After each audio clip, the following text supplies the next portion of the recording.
Political bomb அப்படிங்கிற ஒரு விஷயத்த அவர் சொன்னார். நான் போட்ட அரசியல் அணுகுண்டு தான் இப்போ வெடிச்சுக்கிட்டு இருக்கு திமுக. ஆமா, வெடிச்சுக்கிட்டு இருக்கு இல்லையா அப்படின்னு தாவேகோட கூட்டணிக்கு போலாம் அப்படின்னு காங்கிரஸ்ல இருந்த நிர்வாகிகள் பேசினது வெளிப்படையாக எல்லா மீடியால வந்துச்சு.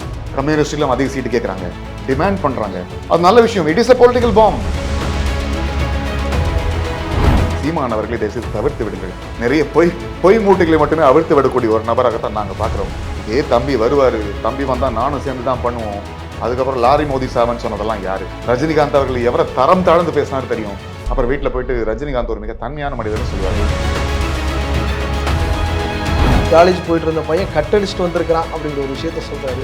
நம்ம ஒரு அறிவிப்பை வெளியிடலாம்ல. காலேஜ் கட்டடிச்சு தான் வர வச்சிருப்பாங்க அப்படின்னா அது ஒரு நிர்வாகிகள் கூட்டம், பொதுமக்களுக்கான கூட்டம் கிடையாது. தாவேகாக்கு மட்டும் 5000 பேர் தான் அனுமதி, மற்றவங்களாம் ரோட் ஷோ போகும்போது எவ்வளோனா மீட் பண்ணலாம் அப்படின்னா இது என்ன மாதிரியான காவல்துறை அனுமதி வழங்கப்படுகிறதுன்னு தெரியல. தமிழ்நாட்டில் அதிகமான ஆண்டுகள் ஆண்ட கட்சி அதிமுக. ஆக்சுவலா தாவேகான அழைப்பு எல்லா சைட்ல வருது. இதே நயனா நாகேந்திரன் சொல்லியிருக்காரு, எங்களோட விஜய் வரணும்னு சொல்லிட்டு. நாங்க கூப்பிடல, மற்ற கட்சிகள் கூப்பிட்டு நாங்க போலன்னு தான் இங்க ஆணித்தரமான உண்மை. ஜனநாயகன் படம் ரிலீஸ் ஆகுமா இல்லையா சார்? கை விட்டீங்களா ஜனநாயகன் படமே? அவர் ஒரு நடிகர் மட்டும்தான். பார்த்துக்கலாம் சார்னு அவர் சொல்லிட்டாரு. என்னெல்லாம் பண்ண போறாங்கன்னு தெரியல. இப்போது புதிய அறிமுகம் ஆச்சி ஹோட்டல் சாம்பார் 50 கிராம் ரூபாய் 20 மட்டுமே. ரெட் நூல் தமிழ் நேயர்கள் அனைவருக்கும் வணக்கம். இன்று நாம் சந்திக்க போகும் சிறப்பு விருந்தினர் தாவேகா ஆதரவாளர் திரு பிரதீப் அவர்கள். சார் வணக்கம். வணக்கம். இளைஞர்கள் வர்றாங்க, ஓகே, அதை நம்ம ஏற்றுக்கலாம். ஆனால் நம்ம கல்லூரி அந்த டைமில் நடக்கிற டைம் தான். தஞ்சாவூர்லேயும் நிறையா காலேஜஸ் இருக்குது. நம்ம ஒரு வார்த்தை சொல்லியிருந்திருக்கலாம்ல. இப்போ அந்த பையன் ஐசியூவில் இருக்கிறான், அவங்க அப்பா சொல்கிறாரு காலேஜ் போயிட்டு இருந்த பையன் கட்டடிச்சுட்டு வந்திருக்கிறான் அப்படிங்கிற ஒரு விஷயத்த சொல்கிறாரு. நம்ம ஒரு அறிவிப்பை வெளியிடலாம்ல. என்னென்னா இளைஞர்களுக்கு கல்விங்கிறது ரொம்ப முக்கியமான ஒன்று. அது தமிழ்நாடு மாதிரி ஒரு மாநிலத்தில் கல்விங்கிறது எவ்வளோ முக்கியத்துவம் வாய்ந்ததுன்னு உங்களுக்கு தெரியாது இல்லை, நீங்கள் மெத்த படித்தவர். அப்படிங்கும்போது அந்த விஷயத்த சொல்லியிருக்கலாம். இளைஞர்கள் வர்றது ஓகே தான், அரசியலில் ஈடுபடணும், எல்லாமே ஓகே. ஆனால் ஒரு காலேஜை கட்டடிச்சுட்டு வர்றதை நம்ம என்கரேஜ் பண்ணுறோமா அப்படிங்கிற ஒரு கேள்வி இருக்குல்ல அதில். இல்லை, நீங்கள் சொல்கிறது ஒரு வகையில் சரி. It need to be address in a different manner. மீண்டும் அந்த காயமடைந்த மாணவருக்கும் குடும்பத்தாருக்கும் ஒரு ஸ்பீடி ரிகவரி வேணும்னு சொல்லிட்டு பிரார்த்திக்கிறோம். ஆக்சுவலாக காலேஜ் கட்டடிச்சு தான் வர வச்சிருப்பாங்க அப்படின்னா அது ஒரு நிர்வாகிகள் கூட்டம், பொதுமக்களுக்கான கூட்டம் கிடையாது.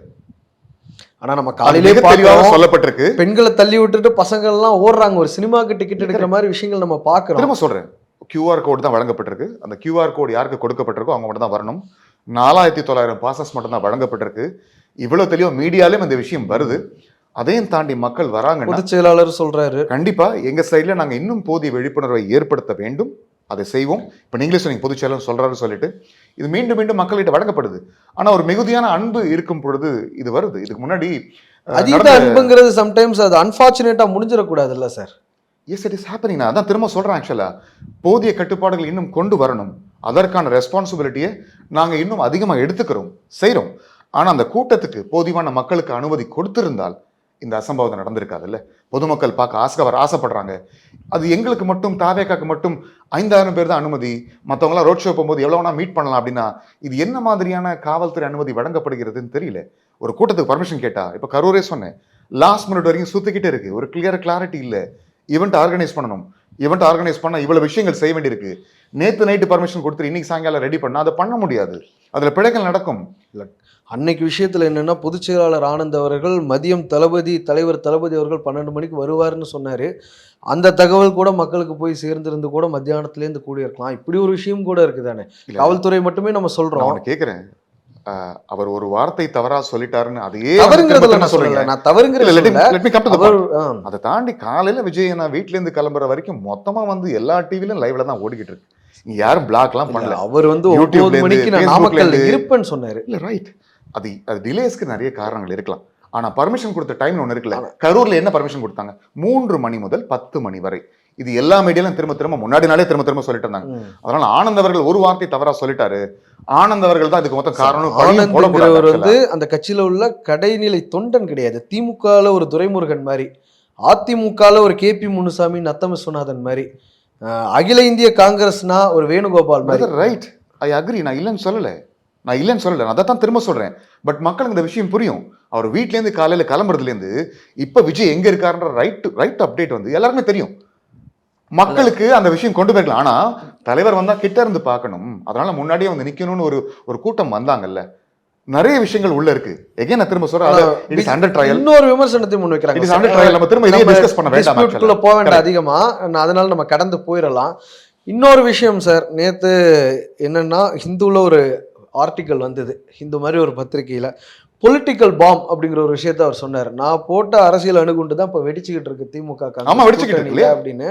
ஆனா அது நமத்து போயிடுச்சு அப்படிங்கிற ஒரு வார்த்தையை பயன்படுத்தி இன்னைக்கு ஒரு ஹிந்துல ஆர்டிக்கல் வந்திருக்கு. நிச்சயமா வந்து அவங்க வந்து ஒரு சப்பக்கட்டு கட்டுறாங்க. ஆக்சுவலா இதுதான் உண்மை.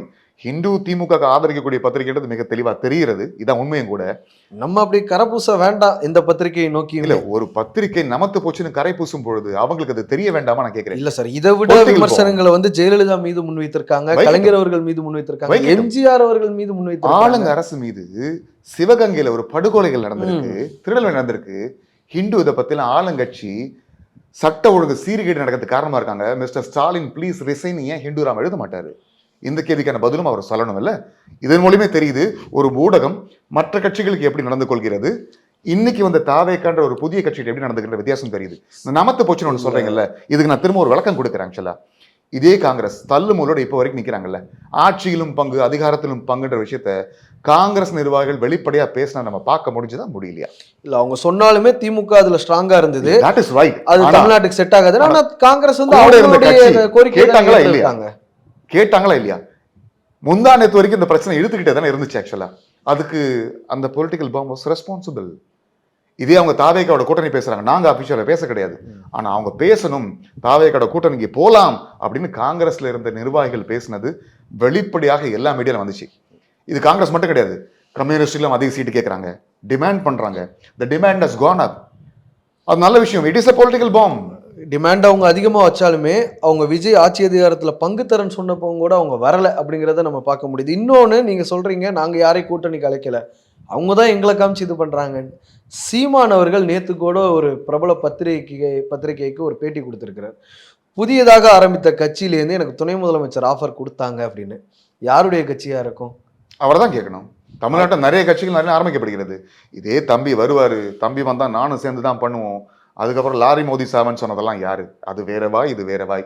சீமான் அவர்களை தயவுசெய்து தவிர்த்து விடுங்கள். நிறைய பொய் மூட்டைகளை மட்டுமே அவிழ்த்து விடக்கூடிய ஒரு நபராகத்தான் நாங்கள் பார்க்குறோம். Respect should be given and taken. என் வாயில வந்தபடியெல்லாம் பேசுவேன், அப்புறம் வந்து எனக்கு பிடிச்ச கட்டி பிடிச்சிக்குவேன். ரஜினிகாந்த் அவர்கள் எவரை தரம் தாழ்ந்து பேசினாரு தெரியும். அப்புறம் வீட்டில் போயிட்டு ரஜினிகாந்த் ஒரு மிக தன்மையான மனிதர்னு சொல்லுவாரு. இப்படி பெரியார் அவர்கள் இப்படின்னு பெரியார்கள் இப்படின்னு பெரியார் மண்ணுனாரு, பெரியாரே மண்ணுனாரு. அதனால அவருடைய கருத்துக்களை பெருசா எடுத்துக்கொள்ள முடியாது அவசியம். விஜய் அவர்களே அண்ணாமலை தம்பின்னு ஆட வந்தான்னு தான் ஃபர்ஸ்ட் வந்தாரு, எங்க அண்ணன் ரஜினின்லாம் சொன்னாரு. ஆனா இப்ப அவரை விமர்சனம் பண்றாரு, காக்கா கழுகுங்கிற ஒரு விஷயத்த எல்லாரும் ஸ்டாண்ட மாத்திக்கிறாரு. ஆரம்பத்தில இருந்து திமுக எங்களுடைய அரசியல் எதிரின்னு சொல்றோம், பாஜக கொள்கை எதிரின்னு சொல்றோம், அதை கடைபிடிக்கிறோம். நாங்க அதை மாறல. கட்சி ஆரம்பிக்கும் போது என்ன சொன்னாரோ இன்னைக்கு வரைக்கும் we are following. ஏன் டிஎம்கேல எல்லா கட்சியும் போனா சேர்த்துக்கிறாங்களா? டிவிகே போனா சேர்த்துக்க மாட்டாங்களா? டிவிகேக்கு வந்து பெரிய பதவி கொடுக்க மாட்டாங்களா? we are against you sir. NDA கூப்பிடுறாங்க, எங்க கூட்டணிக்கு வாங்கன்னு கூப்பிடுறாங்க, எடப்பாடியார் அழைக்கிறார். நாங்க கூப்பிட தேவையில்ல, எங்களை கூப்பிட்டுருக்காங்கிறதுக்கு ஒரு ப்ரூஃப் இருக்குங்க. ஆக்சுவலா மதிக்கல நீங்க சொன்னீங்களா நமத்து போச்சுன்னு. இன்னைக்கு எதிர்கட்சி பிரதான எதிர்கட்சி ரைட், அவர் சொல்லியிருக்காரு, நான் உங்களுக்கு ரெண்டு ப்ரூஃப் கொடுக்குறேன். இன்னைக்கு எதிர்கட்சின்னு சொல்றாங்க. தமிழ்நாட்டில் அதிகமான ஆண்டுகள் ஆண்ட கட்சி அதிமுக. ஆக்சுவலா அந்த கட்சியில இந்த பச்சை கொடி பறக்குது, பிள்ளையார் சொல்லி போட்டாச்சு சொன்னது யாரு? எடப்பாடியார். தாவேக்கான அழைப்பு எல்லா சைட்ல இருந்து வருது. இதே நயனா நாகேந்திரன் சொல்லியிருக்காரு, எங்களோட விஜய் வரணும்னு சொல்லிட்டு. தமிழிசை அவர்கள் சொன்னாங்க 15% ஓட்டு இருக்குன்னு, அவங்க கூட அக்னாலேஜ் பண்ணாங்க. நாங்கள் நிராகரித்தோம். தாவேக்கான வேல்யூ எப்பவுமே குறையில, அது கூடிக்கிட்டு தான் இருக்கு. நாங்க கூப்பிடல, மற்ற கட்சிகள் கூப்பிட்டு நாங்க போலன்னு தான் இங்க ஆணித்தரமான உண்மை. அதிமுக திமுக வந்து ஊழல் கட்சின்னு நீங்க தொடர்ந்து சொல்லிட்டு வர்றீங்க. அவங்க தரப்புல இருந்து செய்தி தொடர்பாளர்கள் என்ன கேள்வி கேட்கிறாங்கன்னா, விஜய் அவர்களுக்கு பொதுக்கூட்டம் நடத்துவதற்கு எங்க இருந்து பணம் வருது? அவர் சினிமாவில் சம்பாதிச்ச காசை அவர் பயன்படுத்துறாரா, இல்ல யாராவது ஸ்பான்சர் இருக்காங்களா, இல்ல எலக்டோரல் பாண்ட் மூலமா வாங்குறாரா? இதை அவர் ஒரு முறை கூட தெளிவுபடுத்தலையே அப்படிங்கிற ஒரு கேள்வியை கேட்கிறாங்க. அப்படி இருக்கும் பொழுது எங்களை ஊழல் கட்சின்னு சொல்றதுக்கு என்ன அருகதை இருக்கு அப்படிங்கிற ஒரு விமர்சனத்தை காட்டமா முன்வைக்கிறாங்க. நீங்க எப்படி பாக்குறீங்க? இல்ல, கேட்ட நபர் யாருன்னு ஒரு சொன்னீங்கன்னா செய்தி எல்லா விவாதத்திலுமே அவங்க கேட்கறாங்க. ஒரு அரசியல் கட்சி எப்படி நடத்தப்பட வேண்டும் நம்ம வெள்ளவாரியா பேசலாம். அரசியல் கட்சி தன்னுடைய கணக்கு வழக்குகளை யாருக்கு தணிக்கை செய்யணும்? எலெக்ஷன் கமிஷன் ஆஃப் இந்தியாவுக்கு தணிக்கை செய்யணும். அது வருடம் செஞ்சே ஆகணும். இப்ப தணிக்கை செய்யப்பட்ட கணக்கு வழக்கு எங்க இருக்கு? இசி வெப்சைட்ல இருக்கு. Go and download it. Absolutely fine. அது பப்ளிக் ஃபோரம். அப்படி நீங்க தணிக்கை செய்யல அப்படின்னா உங்களுடைய கட்சியின் அங்கீகாரம் பறிக்கப்படும். ஓகே தானே? கட்சியின் பதிவு பறிக்கப்படும். ஏன்னா நாங்கள் பதிவு செய்யப்பட்ட கட்சி தான். Answer is given. அப்படி அதில் பொய்யான உங்களுக்கு கணக்குகள் கொடுக்கப்பட்டு நினைச்சா லிட்டரல் ப்ரூவத்தில் நீங்க ப்ரூவ் பண்ணுங்க. எலக்ட்ரல் பாண்ட்ஸ் வழியா லார்ட்சி மார்டின் அவர்கள் 600 கோடி ரூபாய் கொடுத்திருக்காரு திமுகக்கு. எதுக்கு கொடுத்தாருன்னு கேள்விக்கு திமுக பதில் சொன்னாங்களா? என்ன பண்ணாங்க? அவர் நெருக்கமா இருக்கக்கூடியவர் தானே, அதுல எந்த மாற்று கருத்தும் இல்லை. லாஜிக் புரியல. தடை செய்யப்பட்ட லாட்டரி டிக்கெட் ஆக்சுவலா இங்க விற்கப்படுகிறது. இங்க விற்கப்படுகிறதா? இல்ல நீங்க இந்த வார்த்தை சொல்லி செல்ஃப் கோல் போடுறீங்கிற ஒரு விமர்சனம். நிச்சயமா இல்ல. நீங்க அடுத்த கேள்வி கேளுங்க. அடுத்த கேள்வி. அதே குடும்பத்தை சேர்ந்தவர் உங்களுடைய கட்சியில இருக்கிறார். அதே குடும்பத்தை சார்ந்தவர் நான் என்னவா இருக்காரு? அதே குடும்பத்தை சார்ந்த யாரா எந்த கட்சியில இருக்காங்க உங்களுக்கு தெரியுமா? அதிமுகல அவங்க ஒய்ஃப் இருக்காங்க. ஒரே குடும்பத்தில் இருக்கக்கூடிய வெவ்வேறு நபர்கள் வெவ்வேறு கட்சியில இருக்கிறது இல்லையா? குமரி அனந்தன் என்ன கட்சியில இருந்தாரு? தமிழிசை சவுந்தரராஜன் எந்த கட்சியில இருந்தாங்க? அந்த கேள்வி எதுக்கு நீங்க அவங்கள பார்த்து கேட்கல? லாட்ரிங்கிற ஒரு விஷயத்தை ராதிகா ஒரு சமயம் வேற கட்சியில இருந்தாங்க, சரத்குமார் ஒரு சமயம் வேற கட்சியில இருந்தாரு, ஏன் கேட்கல?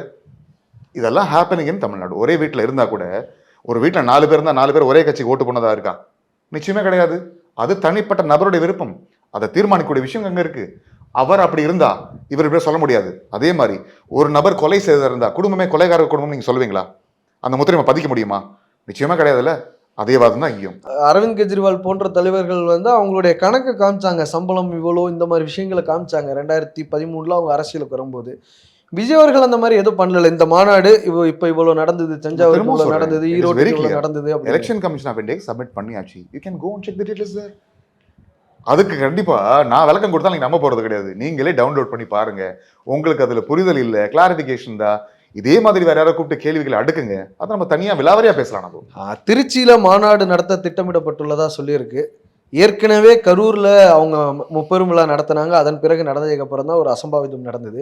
இவங்க திருச்சியில இப்ப நடத்த போறதா திமுக தரப்புலயும் சொல்லிட்டாங்க. அவங்க 2021 எலெக்ஷன்லயும் திருச்சியில தான் நடத்தினாங்க. அவங்க எப்பவுமே திருச்சி மாநாடு, திருப்புமுனை மாநாடும்பாங்க. இப்ப நம்மளும் அங்கே போறோம்னா அவங்கள பார்த்து நம்ம எல்லா விஷயங்களையுமே பண்ணிட்டு இருக்கோமா? அவங்கள திரும்ப சொல்றேன், இது ஒரு ராங் ட்ரெண்ட் செட்டிங். ஆக்சுவலா திருச்சி தமிழ்நாட்டின் மிக முக்கிய பகுதி, ரைட்?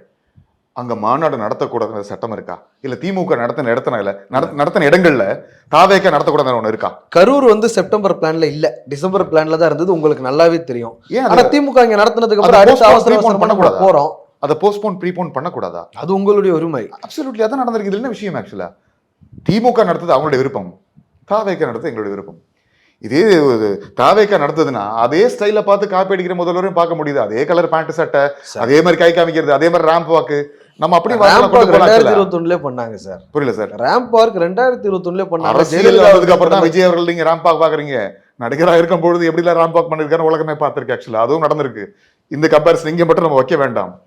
அவர் அந்த ஸ்டைல் பிடிச்சிருக்கு, திடீர்னு பாக்குறாரு, திடீர்னு எடுக்கிறாரு. அதான் விஷயம். ஆக்சுவலா 2021 திருச்சி மாநாடு வீடியோ நீங்க பாத்தீங்கன்னா தெரியும். மார்ச் மாதம் நடந்தது. 5 வாக்குறுதிகளை ஸ்டாலின் அவர்கள் கொடுத்தாரு.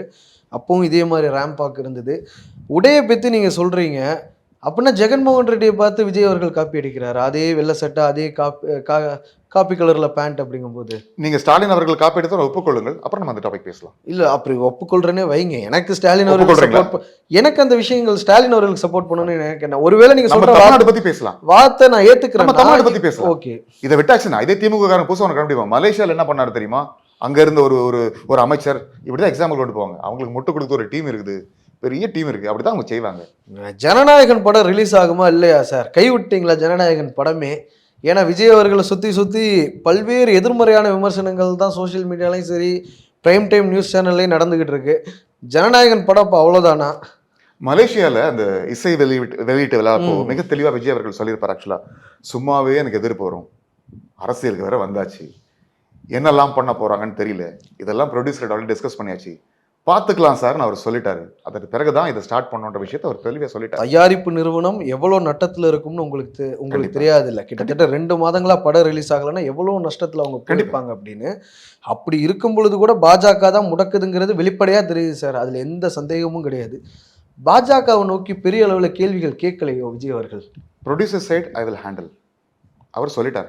சட்ட போராட்டத்தை முன்னெடுக்கிறேன்னு சொல்லிட்டாரு. திரும்ப வழக்கை வாபஸ் வாங்கிட்டு திரும்ப சிபிஎஃப்சி போயிட்டாங்க. ஆக்சுவலாக அதனால விஜய் அவர்கள் தலைவர் முடியாது. அவர் ப்ரொடியூசர் இல்லை, அவர் ஒரு நடிகர் மட்டும்தான். இதே எம்ஜிஆர் எக்ஸாம்பிள் நீங்கள் கேட்கலாம். ஆக்சுவலாக உலகம் சுற்றும் வாலிபன் வந்தப்போ எம்ஜிஆர் பண்ணார். MGR as a director, MGR as a producer, MGR as a leading hero. வித்தியாசம் இருக்கு. இப்படி நீங்க ஒரு ஒப்பீடு வச்சீங்கன்னா 2013 தலைவா படம் ரிலீஸ் ஆகும்போது விஜய் அவர்களோட தயாரிப்புல அந்த படம் ரிலீஸ் ஆகல. ஆனால் சந்திரசேகர் அவர்களும் விஜய் அவர்களும் கொடநாட்டுக்கு போனாங்க தானே. Absolutely right. என்ன ஆச்சுன்னா படம் இங்கே மட்டும் ரிலீஸ் ஆகல, மற்ற டிஸ்ட்ரிபியூஷன் கொடுத்த சென்டர் ரிலீஸ் ஆயிடுச்சு. ப்ரொடியூசர் ஹார்ட் அட்டாக் வந்து படுத்துட்டாரு, உயிருக்கு போராடுறாரு. ஒரு உயிர் போகும்பொழுது அது மேலே ஒரு அக்கறை வேணுமில்ல. ஆக்சுவலாக நம்மளை நம்பி தான் படம் போட்டார், அதற்காக இறங்கி போய் அங்கே சப்போர்ட் கேட்டார். இதுதான் நடந்த விஷயம். ரொம்ப நன்றி சார், இவ்வளோ நேரம் எங்களுக்காக நேரம் தந்து நேர்காணல் எடுத்ததற்கு. விஜய் ஒரு மிகப்பெரிய சக்தியாக உருவெடுப்பார் அப்படிங்கிற ஒரு விஷயத்த சொல்கிறீங்க. பொறுத்திருந்து பார்க்கலாம். 2026 தேர்தலுக்கு இன்னும் கொஞ்சம் காலம் தான் இருக்குது. மே மாதம் தெரிஞ்சிடும். ரொம்ப நன்றி, இவ்வளோ நேரம் எங்களுக்காக நேரம் தந்து நேர்காணல் நன்றி அளித்ததற்கு. நன்றி brother. இப்போது புதிய அறிமுகம் ஆச்சி ஹோட்டல் சாம்பார் 50 கிராம் ரூபாய் 20 மட்டுமே.